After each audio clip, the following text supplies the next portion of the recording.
Revenge with Karen. The room smelled like burnt coffee and career death. That morning, Linda had packed her favorite mug, the one with the chip on the handle and world's okayest employee in peeling letters, because something in her gut told her this meeting wasn't about quarterly growth. And she was right.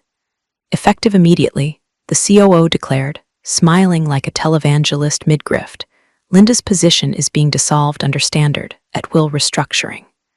Standard, my ass, and just stood there like a statue while the founder sat beside him, eyes locked on a stain in the carpet like maybe if he stared hard enough, this betrayal would evaporate. No thank you, no farewell, no handshake, not even a fake apology about moving in a different direction. Just silence, like she was a smudge on the company's timeline they could now conveniently erase. Her team froze, one intern dropped his stylus, and the sound hit the floor like a gunshot. HR shifted awkwardly behind their laptop, already opening the termination checklist template. Linda didn't flinch. No tears, no tantrum. She calmly unhooked her ID badge, walked it over like she was returning a library book, and set it into the HR director's palm. Then came the twist no one expected. She turned and approached the firm's outside counsel, Jeff from Brenton and Maynard, who looked like he'd rather be anywhere else. From her worn leather tote, she pulled out a plain, white sealed envelope. No return address. No label. She handed it to Jeff like it was nothing. For your records. Jeff blinked. Took it. Then Linda walked out. Not fast, not slow, just the steady gait of someone who knew exactly what the hell she was doing. Before we go on, hey, real quick, if you're one of the 95% listening without subscribing, now's the time. We drop these stories daily. A single click helps more than you think. Tap that subscribe button, smash that like, and let's keep roasting these corporate clowns together. Now, back to Linda. The elevator ride down was oddly serene. She didn't even push the lobby button, someone else did. Her reflection in the chrome doors didn't look like someone who just got ambushed in front of 80 colleagues. She looked relieved. You see, Linda had suspected this would happen. Signs had been creeping in like mold behind drywall, missed calendar invites, project access revoked without explanation, sudden vendor flexibility chatter during budget calls. The new COO, Martin, had rolled in 6 months ago wearing $600 sneakers and that itchy energy of a guy who thinks redlining contracts makes him Sun Tzu. And Linda, she had dared to tell him no. Not once. Repeatedly, especially when he tried to push through a strategic data sharing agreement with a company she recognized, because she'd flagged them 2 years earlier in a compliance report tied to licensing fraud. Martin didn't like that. Called her rigid, overly cautious, and non-agile. Whatever the hell that meant. Linda didn't push back. She documented, quietly. Every meeting, every forwarded email, every change in protocol, every skipped sign-off she was supposed to approve, but mysteriously wasn't CC'd on. She built a timeline, then buried it inside one memo. Stamped and signed. The kind of thing that makes outside counsel very, very nervous. That envelope, yeah, it wasn't just for their records. Out in the parking garage, Linda unlocked her car, an old Subaru that still had dog hair in the back from a golden retriever she lost in the divorce, and sat behind the wheel, exhaling through clenched teeth. She didn't drive away immediately, just sat there, letting the weight of her silence settle. She wasn't going to make a scene. That would have been satisfying but stupid. Instead, she'd planned something quieter, slower, more surgical. Because sometimes the best way to collapse a rotten house isn't with a wrecking ball. It's pulling the right nail, and Linda knew exactly which nail they'd ignored. The walls of her cubicle felt narrower than they ever had, and as you don't have to be crazy to work here. But it helps Plaque stared back at her like a joke from a timeline she no longer belonged to. She opened a banker's box and began filling it with the objects of a life lived quietly at full tilt. Color-coded binders, a ceramic cactus from the office Secret Santa, a half-empty bottle of Advil, and a framed photo of her and her dog, Rascal, on the day she'd finally out-negotiated a 12-month audit freeze. No one said anything. Nobody dared. The ones she'd mentored looked especially haunted, like maybe if they didn't make eye contact, they wouldn't be next. HR lingered in the hallway like an overqualified mall cop, pretending to scroll her phone while watching Linda through the corner of her eye. The startup's infamous transparency culture now felt like a zoo enclosure, with her as the exhibit. Only Mark from procurement broke the silence. As he walked past, he stopped just long enough to whisper, "This is wrong." Linda didn't look up. just gave the faintest nod and kept wrapping the power cord around her monitor like she was prepping it for a garage sale. She opened her company laptop, hit log out on every single platform, email, Slack, Timesheet Pro, the CRM, their compliance dashboard, and then, slowly, methodically, she deleted the local sync folders. Not hastily, not maliciously, just enough to make sure she wasn't leaving them anything they didn't already own. Then, from the zippered pocket in her worn tote bag, she pulled out a matte black USB drive. She'd had it on her keychain for months, tucked it inside a makeup pouch next to an old tube of Burt's Bees, and slid it silently into her personal bag. It held everything: her notes, screenshots, exported emails, time-stamped files, internal vendor documents that were never logged into their review system, deal memos signed by the COO without routing through compliance. One PDF in particular, labeled FOIA Risk Flagged, showed a licensing agreement pushed through for a data vendor based in Nebraska. The issue? That vendor had previously been denied clearance for handling regulated consumer analytics, and the address they listed matched the property records of Martin's cousin. Flashback to 4 months ago, Linda sitting in her home office, glass of wine untouched, scanning through a spreadsheet that didn't add up. A payment went through to a shell corp that hadn't been cleared. The internal timestamp showed it processed on a Saturday. No invoice, no vendor ID, no record of approval from compliance because she hadn't seen it. That was the first nail. Over the next 12 weeks, she traced 7 other transactions. Small amounts, nothing that screamed criminal, all tied to vendors with murky structures, shared mailing addresses, or conveniently misfiled documentation. When she brought it up gently, professionally, in a meeting with the COO and founder, Martin laughed. "Don't sweat the small stuff. These aren't red flags, they're efficiencies." Linda had smiled, nodded, and gone home that night to start building a chronological report. She didn't make threats, didn't storm the castle. She just documented, time after time. Now, standing in her emptying cubicle, she paused for a moment and looked out over the open office floor. Same as always, industrial chic desks, those faux hipster Edison bulbs, acoustic panels pretending to matter. But something had changed. They thought they'd erased her, that she'd just vanished like all the other non-cultural fits who got squeezed out between Series B and Series C. But Linda didn't believe in cultural fit. She believed in traceability. Last thing she packed was a sticky note from her monitor. It read, "If you don't sign off, you own it." A quote she'd once told a junior analyst back when she still thought ethics could scale. She folded it and dropped it into her coat pocket. Then she turned off her desk lamp, picked up her box, and walked out past the fake plants, past the wellness posters, past the HR director who still wouldn't meet her eyes. Linda was done. But the mess they'd made was just beginning. The coffee shop was the kind of place where everyone looked like they were writing a screenplay or pretending to. Linda chose it precisely because it was forgettable, neutral decor, low lighting, and enough white noise from the espresso machine to drown out a confession. She sat in the back booth, alone, sipping lukewarm chamomile tea and watching the door. He walked in right on time. Carl Hess looked like someone who never smiled in photos. Late 50s, military posture, plain gray suit with a tie so tight it could have choked a confession out of a senator. Former state-level regulatory officer, now legal consultant for M and a deals on behalf of firms who could afford discretion. She knew because she'd researched him for 6 months before finally reaching out through a burner email. He slid into the seat across from her without a handshake, just a curt nod. "You're Linda," he said.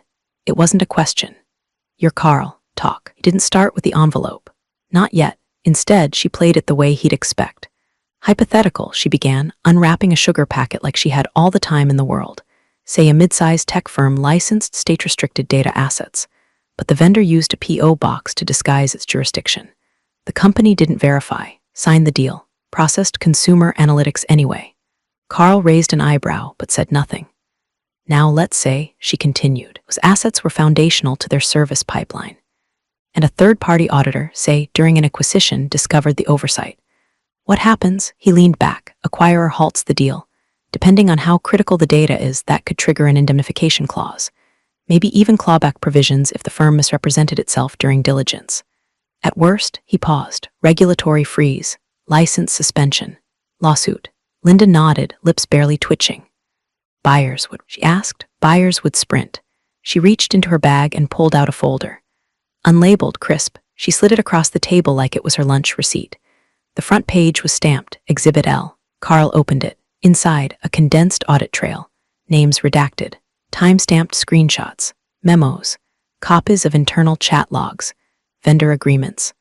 All organized into neat little subsections that even a hungover junior associate could follow. Flipped through 3 pages. Then he stopped. His jaw didn't drop. He didn't gasp.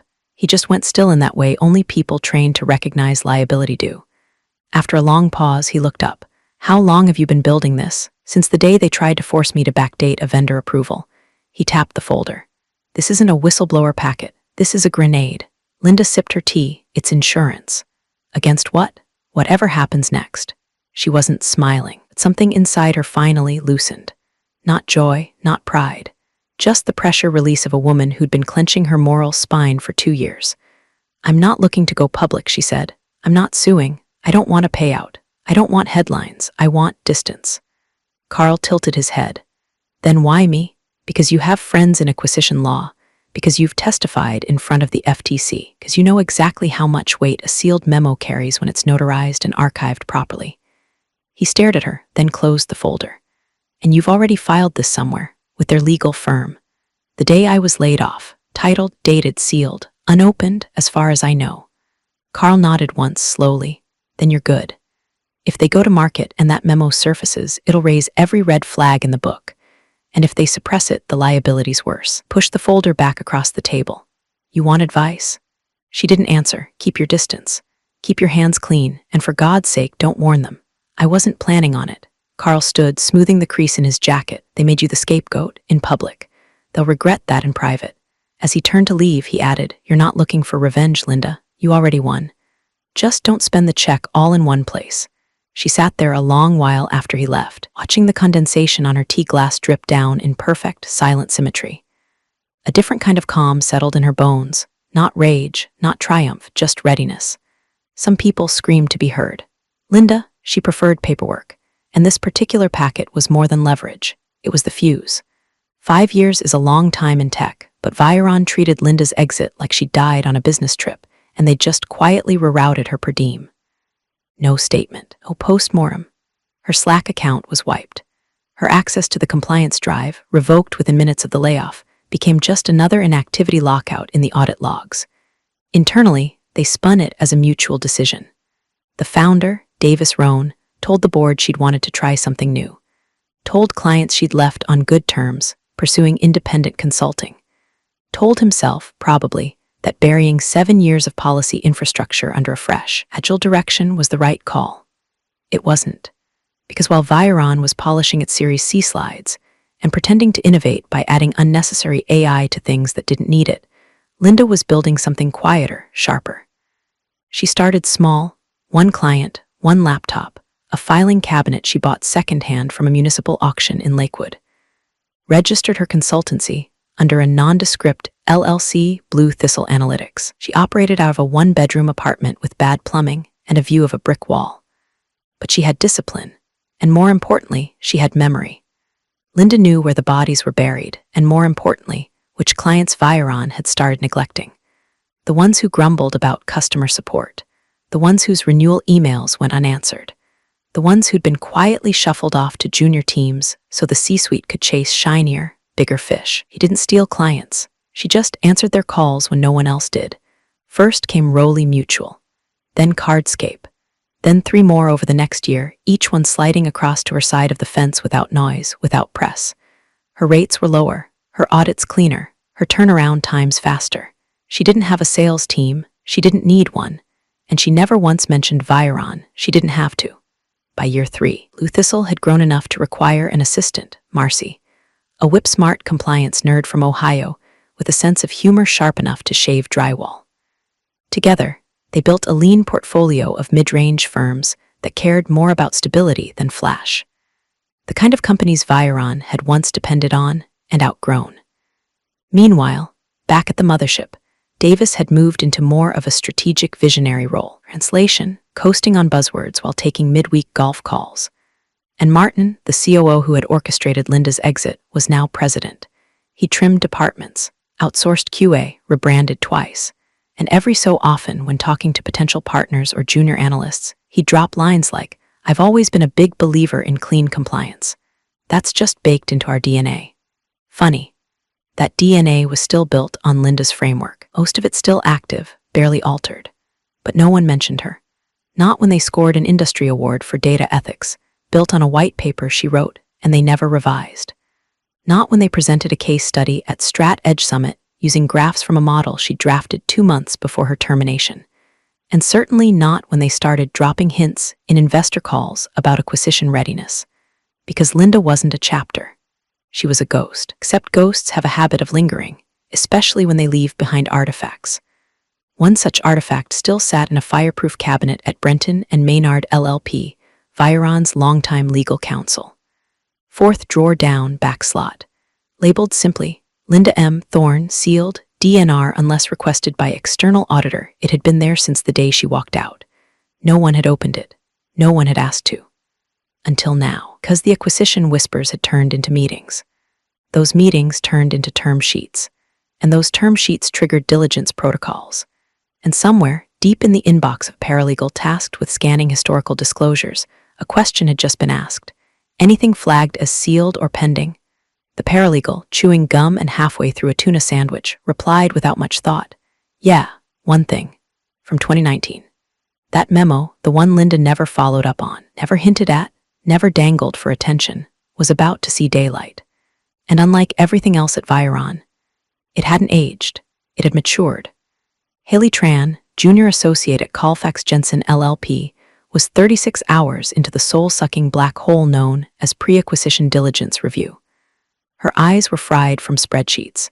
Her left contact lens was doing a slow death spiral toward her tear duct. She had Postmates soup congealing somewhere near her elbow.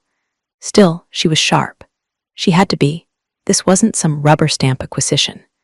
Viron Analytics was a $500 million purchase, pending final review, part of a massive portfolio expansion for Marrow Data Group, a Fortune 100 beast that could smell compliance issues like a bloodhound on espresso. Haley had been digging through 5 years of vendor contracts, security assessments, SOC 2 audit summaries, and internal policy updates. Most of it was boilerplate, breezy, overly polished, and suspiciously self-congratulatory. The kind of language that screamed "look how above board we are" while subtly reeking of deodorized rot. She wasn't looking for obvious problems. She was looking for the weird stuff. At 2:17 a.m., she found it. An entry buried in the regulatory correspondence archive of Viron's legal disclosures. Line item that stood out like a typo in a love letter. Exhibit L pending review sealed submission from former compliance officer. Archived by Brenton and Maynard LLP. Do not review without external trigger. There was no attached file. Just a note that it was held in physical storage at B and MTK's legal office, submitted on August 14, 2019. Coincidentally, exact date of the personnel change memo where Linda Thorne's name disappeared from the org chart. Haley frowned, jotted it down, then flagged it in the internal diligence dashboard under deferred needs partner input. Next morning, post-coffee and pre-anything resembling rest, she brought it up during the 8 a.m. counsel review with senior legal partners. So I found something, she said, flipping her screen around. Archived memo, labeled Exhibit L. It's sealed. Came from a former compliance officer. Marked for review only if triggered by external party, which I'd argue, as a potential acquirer, we qualify as. One of the older partners, Jameson Burr, squinted at the screen and shrugged. We've seen this before, cover your ass stuff. Sealed memos never amount to much. Usually an HR squabble or a petty slap at leadership on the way out. But this one's been untouched for 5 years. So if it's nothing, it's nothing. But if it's something, he sighed. Fine. Contact Brenton and Maynard. Have them overnight it. Mark it low priority. Unless it says here there be dragons, it's probably just a grudge file. Haley didn't argue. She'd seen how these things worked. The big fish always assumed the net was fine, right up until something bit through it. She sent the request. Simple, direct. Requesting physical Exhibit L from 2019 Compliance Archive, Linda M. Thorne submission. These label as confidential and include chain of custody receipt. The courier picked it up within hours. She received the shipping confirmation by noon. Expected delivery, tomorrow, 9:30 a.m. That evening, in a windowless war room 3 floors above street level, Marrow's due diligence team prepped for their final review. The tone was celebratory. The numbers checked out. Contracts were in place. Revenue models were bulletproof. Founders were prepped. Press releases were being drafted. Haley sat off to the side, quietly noting her flag still marked Exhibit L en route. Burr glanced at her, almost smirking. "You don't really think that memo's going to change anything, do you?" She gave a tight smile. No idea. But inside, her gut twisted. Because Viron's documentation was too clean, their responses too rehearsed, and that sealed memo wasn't some disgruntled rant, it had weight. Real weight. He didn't know who Linda Thorne was, but the memo had her name on it, and it was about to land on their table like a lit match dropped in a vault full of gas. The conference room smelled like money and cheap celebration. Someone had clearly pre-gamed the closing, flutes of champagne already lined up like trophies along the marble credenza, and there was a sad little pop of confetti just as the buyer's CEO, Richard Halbridge, shook hands with Davis Rohn. Photographer snapped the moment like it was a wedding. Davis beamed. Martin, now president, had a grin that stretched too far across his face, like he'd just convinced God to underwrite his next fiscal quarter. Everyone in the room had their "we did it" faces on, except for one man. Jameson Burr, senior counsel from the buyer's legal team, sat toward the back. He didn't clap. He didn't smile. He didn't even look up when the photographer turned toward him. His fingers hovered over a thin manila envelope, labeled in block letters. Exhibit L confidential / external auditor access only. It had arrived an hour earlier via courier. No digital copy, no summary, just a chain of custody receipt and a single line in the accompanying memo. Submitted by Linda M. Thorne, dated August 14, 2019, subject. Internal compliance violations / data licensing breach. He opened it. Inside was one single typed page on Viron letterhead. No fluff. Just cold, surgical language. Attached to the back were 3 exhibits: a notarized compliance memo with Linda's original signature, a series of timestamped screenshots, and a summary of a licensing audit she'd run independently weeks before her exit. The memo laid it out in devastating detail. A vendor contract, central to Viron's data stream, had been signed under false jurisdiction. Data itself, sourced from a provider banned from operating across state lines, without specific compliance waivers. Waivers Viron never obtained. Worse, internal emails showed Martin pushing the deal through despite the flagged violation. One line from Linda's memo was underlined twice in blue ink. If this data source is monetized under the current conditions, Viron will be in breach of federal guidelines under Section 12B. Burr read it once, then twice, and a third time just to make sure he wasn't misreading. He closed the folder slowly, like it was radioactive, then leaned over to Halbridge, who was halfway through a forced chuckle about scaling responsibly without losing our scrappy soul. "Ask him who she is," Burr said quietly. Halbridge blinked. "What?" Burr didn't repeat himself. Just slid the folder into the CEO's hands like a priest delivering a last rite. Halbridge opened it, scanned a few lines, and froze. Martin noticed the shift. His smile twitched. "Everything all right?" Halbridge didn't answer. He just reached forward and calmly closed the deal binder on the table. A crisp, surgical motion. The room went still. Someone coughed. The photographer lowered his camera. A champagne glass clinked awkwardly against the tray it rode in on. "What's going on?" Davis asked, tone dipping from cheer to concern. Burr spoke before Halbridge could. "We're pausing the acquisition. Effective immediately." Martin's laugh was half a beat too late. "Wait, what? Is this a joke?" "No, what the hell is this about?" Burr didn't look at him. Instead, he turned to the founder. 5 years ago, your head of compliance submitted a sealed memo outlining a breach that directly impacts your licensing eligibility under federal data regulations. Davis blinked like someone had just spoken to him in Morse code. "That can't be. That, no one's ever mentioned. You submitted it to your own legal counsel. It's been sitting in archives since the day she was terminated." Martin paled. "That's not, look, if there was something wrong with the vendor, we would have flagged it. We've done dozens of internal reviews." Burr cut him off with the calm, sharp tone of someone who's watched 1,000 suits try to outrun truth. "We'll be requesting a full investigation into the matter before proceeding. If the violation is substantiated, it invalidates several warranties in your acquisition disclosures. That makes this entire deal non-executable under its current structure." Halbridge closed the folder, handed it back to Burr, and stood. "Thank you for your time." Then he turned to Davis and Martin, face unreadable. "If this checks out, and I suspect it will, your deal just halved itself." The buyers walked out. The only sound left was the faint hiss of champagne going flat. Martin's face was blank. Davis looked like he'd swallowed a paperclip. No one noticed the unopened bottle of champagne at the far end of the table. It was labeled for Linda. The champagne went warm in its glasses. No one touched it. The photographer quietly packed up his gear and slipped out the door like he'd wandered into the wrong funeral. Martin stood at the head of the table, hands braced against the wood, face flushed like he was trying to sweat out a confession. His jaw moved like he had words. Every one of them got stuck somewhere between panic and plausible deniability. "This is overblown," he barked. "It's a memo, a dated memo. Who even knows if it's valid?" Davis didn't respond. He was staring down at his phone, scrolling furiously through an old email archive, fingers trembling. "Davis?" Martin pressed, voice cracking now. "We can fix this. We bring in our own counsel. We prep a rebuttal. We spin the narrative, say the memo was speculative or incomplete. Hell, we leak that she had an axe to grind. She got laid off, right? Who's going to believe someone with a grudge?" Davis didn't look up. "Shut up, Martin." The room fell silent again. Davis rotated the laptop toward him and opened a folder labeled compliance/thorn/2019 Q2. After a few seconds, he found it. An email chain. It was dated May 16th, 3 months before Linda was escorted out. Subject line, licensing concerns, vendor #284N. Linda's message was direct. Clinical. Per our last conversation, I'm attaching preliminary notes on the jurisdictional conflict surrounding vendor 284N. I strongly recommend we pause integration until a waiver is secured from state regulatory counsel.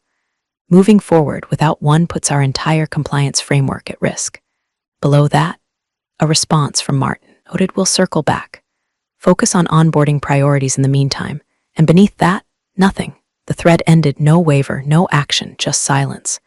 Davis finally looked up. His face had gone gray, you knew. Martin opened his mouth. I didn't. She never pushed the issue. It was a suggestion. She submitted a sealed memo. I didn't know she did that. Brenton and Maynard logged it. She walked it in the day she was terminated.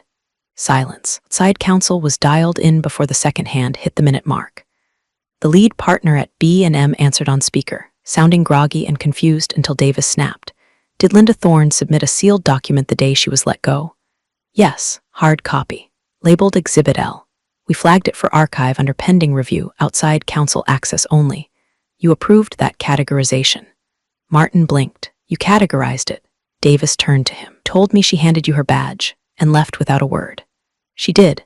And you didn't think a sealed envelope to legal might matter? She was bitter. What was I supposed to do? Open it on the sidewalk? PR was already being looped in by then. A draft statement appeared in Davis's inbox within 20 minutes.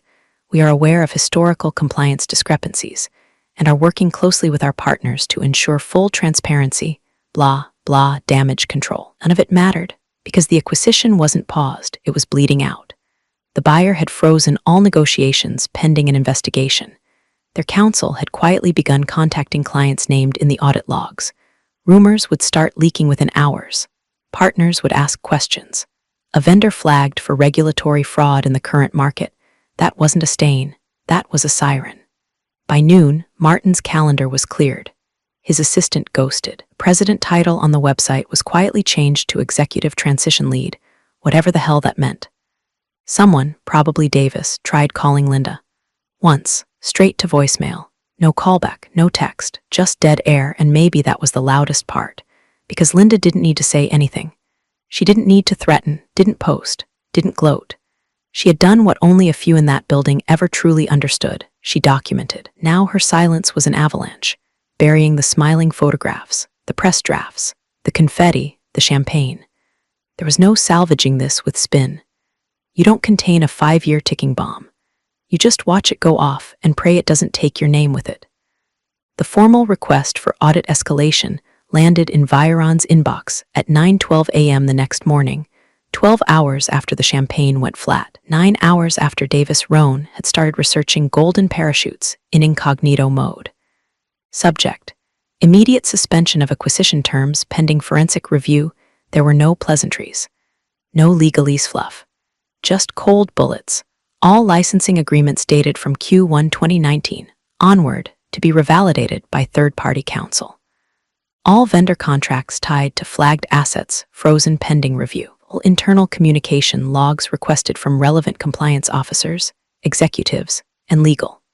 Valuation status downgraded pending regulatory clearance. The message might as well have been written in blood. Viron's market value was chopped in half before lunch. And then the logs came out. The buyers had demanded access to Viron's internal messaging platform, a Slack clone called Zinc that kept archives even after deletion. The first wave of recovered messages read like a roast of every rule Linda ever enforced. From Martin, dated 3 weeks before her termination. If Linda cites subsection 9.3 one more time, I'm going to start charging her rent for living in the past.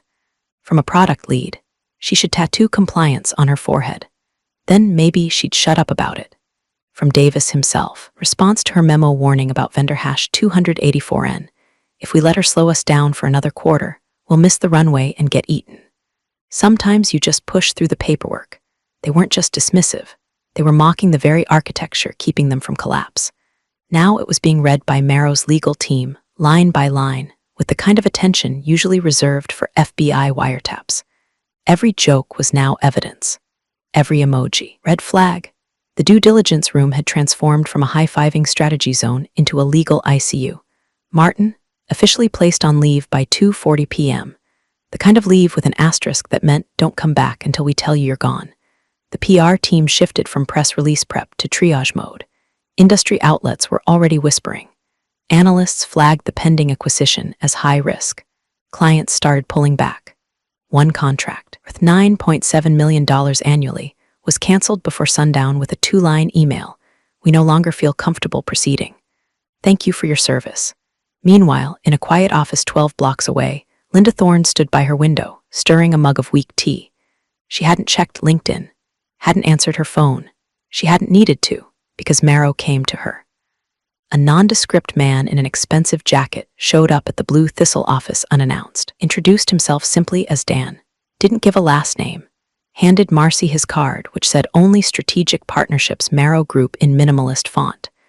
Linda emerged from the back room and motioned him in. They didn't talk in legal hypotheticals. He didn't dance around the reason for the visit. They both knew exactly why he was there. I'll be direct, Dan said, voice low, eyes sharp. We're reconsidering the acquisition, but our leadership wants to retain the infrastructure Viron should have had.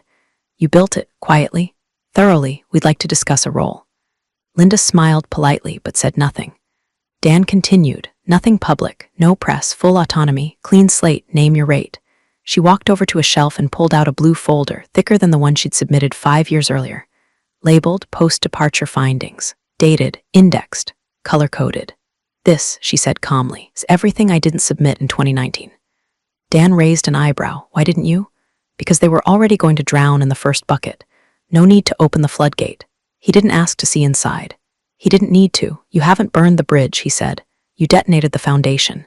She shrugged. I kept receipts. Dan stood, smoothed his jacket. We'll be in touch. Linda nodded. You already are. He left without shaking her hand. That was fine. He didn't like handshakes much anymore. That evening, as dusk soaked the skyline in orange and the city went back to pretending it understood karma, Linda filed the folder back into her locked cabinet. She hadn't even used her last card yet, because unlike everyone at Viron who wanted leverage, she'd already built hers, out of silence, receipts, and time. The call came at 7:04 a.m., before traffic, before emails, before the world started pretending everything was fine again. Linda let it ring twice before picking up. Thorne, she said, voice clear, calm. On the other end, a voice she didn't recognize. Warm, professional, purposefully vague. Miss Thorne, this is Julia from Merrow Group. I'm reaching out on behalf of the board. Linda didn't say anything. Just waited. We'd like to formally offer you a leadership position, compliance integration lead, across all portfolio firms under our acquisition arm. You'd report to no one from Viron. Full independence. Build the structure from scratch. Your terms. The offer hung there for a beat, like a peace treaty sent to the last survivor of a war everyone else lost. Linda walked to the window of her small, sun-warmed office. Outside, the city moved in slow motion, coffee carts setting up, delivery trucks sighing to a stop, commuters with earbuds, and nowhere near enough sleep. She thought about the years she'd spent inside Viron's walls, speaking into rooms that pretended not to hear her. The reports buried, the warnings dismissed. The endless, hollow meetings where Martin droned on about efficiency like it was a synonym for don't ask questions. She thought about the look on Davis's face as that binder snapped shut. The moment the confetti turned into fallout, she thought about all of it and felt nothing. No heat, no rage, no thrill, just completion. I appreciate the offer, she said, and meant it, but I prefer independence. A pause. Then, well played, the call ended. No applause, no headlines, just silence. Later that week, the acquisition deal was officially restructured. The new terms were dry and brutal, asset absorption instead of equity purchase. Half the valuation. No retention packages.